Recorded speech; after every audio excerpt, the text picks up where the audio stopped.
রোজকারের মতো আজও 7টা নাগাদ মর্নিং ওয়াক সেরে মলে গেছি কয়েকটা জিনিস কিনতে।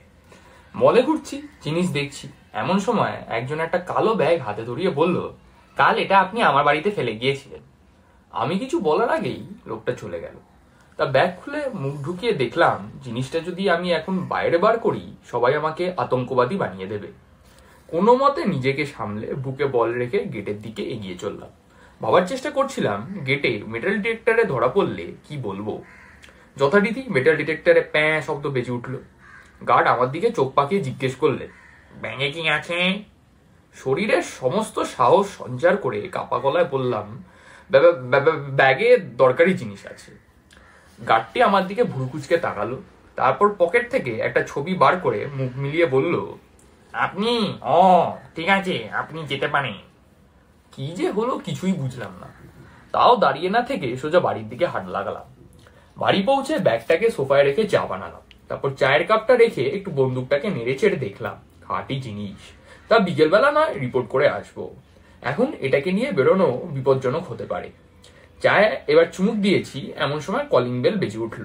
দরজা খুলতে না খুলতেই বাইরে দাঁড়িয়ে থাকা লোকটা বলে উঠল, স্যার আজ আপনার ইডেনে ডিউটি, আপনার এখনের শিফট। আমি একটু অবাক হয়ে জিজ্ঞেস করলাম, কিসের ডিউটি? ইডেনে গিয়ে কি করব?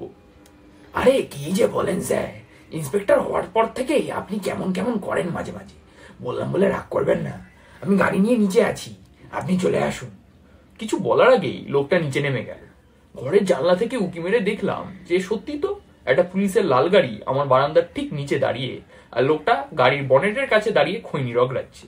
কি সব যে হচ্ছে, প্রথমে বন্দুক, তারপর হঠাৎ করে পুলিশ হয়ে গেলাম। আরে আজ অব্দি তো আমি ডাক্তার ছিলাম, পুলিশটাই বা হলাম কবে? ধুস। চা শেষ করে কাপটা রাখার জন্য উঠেছি, আবার বেল বেজে উঠলো। খুলে দেখি সেই গাড়ির ড্রাইভার। স্যার বেরোতে হবে, বলছে যত তাড়াতাড়ি সম্ভব আপনাকে নিয়ে যেতে। লোকটা নিশ্চয়ই কারোর সাথে আমাকে গোলাচ্ছে, কিন্তু যদি সেটা বলি তাহলে হয়তো বিশ্বাস করবে না। তা আমি বললাম, আমি তোমার স্যার হই? হ্যাঁ। তাহলে আমি যা বলবো তোমাকে তাই করতে হবে?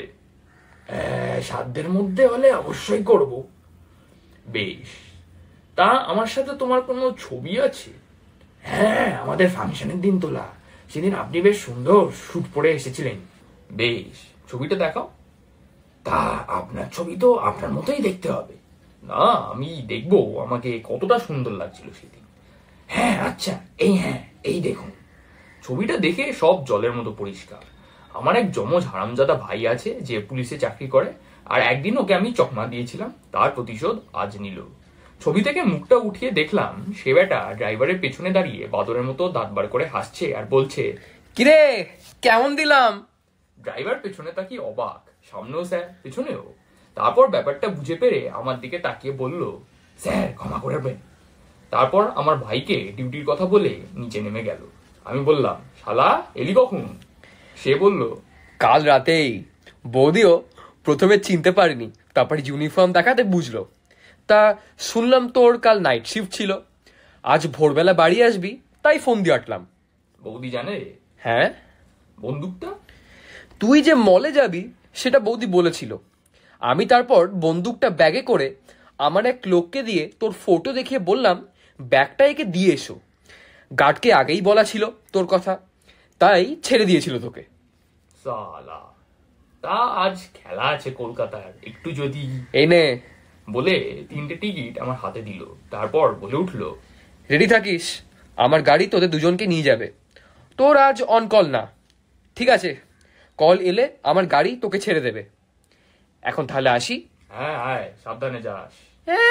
ন্যাকামো এক দেবো। এই তো ট্র্যাকে ফিরে এসছে, আসছি।